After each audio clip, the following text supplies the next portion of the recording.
সুন্দরবনের দুবলার চরে মাস ভিত্তিক বেচাকেনা হচ্ছে শিশুশ্রম। বিক্রি হওয়া শিশুরা কাজ করছে শুটকি পল্লীতে। স্কুল থেকে ঝরে পড়া এসব শিশুর কাটে বন্দি জীবন। দারিদ্র্যকে পুঁজি করছেন জেলে মহাজনেরা। অভিযোগ, শিশুশ্রম বন্ধে প্রশাসন কোনো উদ্যোগই নিচ্ছে না। মংলা প্রতিনিধি আবুল হাসানের তথ্যচিত্রে ৩ পর্বের ধারাবাহিক রিপোর্টের দ্বিতীয় পর্ব আজ।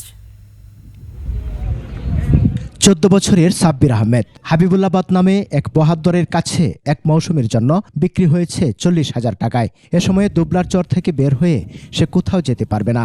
পালাতে গেলে ভোগ করতে হয় শারীরিক নির্যাতন। সবসময় ভয়ের মধ্যে থাকে এসব শিশু। আমি আইসি হাবিবুল্লাবাদের সাথে, আমার বয়স ১৪। আমি আইসি ৪০,০০০ টাকা বেতনে মাছ নাড়াচাড়া করি।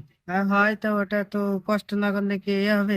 সাব্বিরের মতো আরেকজন ১৪ বছরের সাগর ৬ মাসের জন্য মাত্র ৩৫,০০০ টাকায় সাগরকে কিনেছে মিজান নামে এক বহাদ্দর। বিক্রি হওয়া এসব শিশু দুর্গম চরাঞ্চলে দিনরাত কাজ করছে। মিজানের সাথে আসছি, মাছ ধরতে আসছি। হ্যাঁ, কষ্ট তো হয়। আমার নাম শোন, আমি এই জায়গায় আইসি কাজ করছি। আমার বেতন ৪০,০০০ টাকা। এখানে ৬ মাস থাকবে। পুরো দুবলার চরে তাদের বহাদ্দরকে খুঁজে পাওয়া না গেলেও এখানে কাজ করতে দেখা গেছে অনেক শিশুকে। দুবলার চরের ঝুঁকিপূর্ণ শিশুশ্রম বন্ধে ব্যবস্থা নেওয়ার দাবি মানবাধিকার কর্মীদের।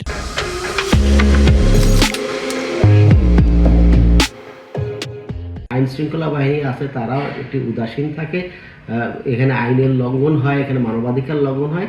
তো সে ব্যাপারে প্রশাসনকে, সরকারকে এই যেসব মহাজনরা তাদেরকে বা যে সকল দালালরা তাদেরকে এই কাজে নিয়োজিত করে তাদের বিরুদ্ধে ব্যবস্থা গ্রহণের দাবি জানায়। পুলিশ বলছে শিশুশ্রম বন্ধে তাদের কঠোর নজরদারি রয়েছে। জেলেদেরকে আমরা মৌসুমি কার্ড দিচ্ছি। আমার এখানে যে জেলেরা আসবে প্রত্যেকটা জেলেদের আমাদের এই কার্ড দেব।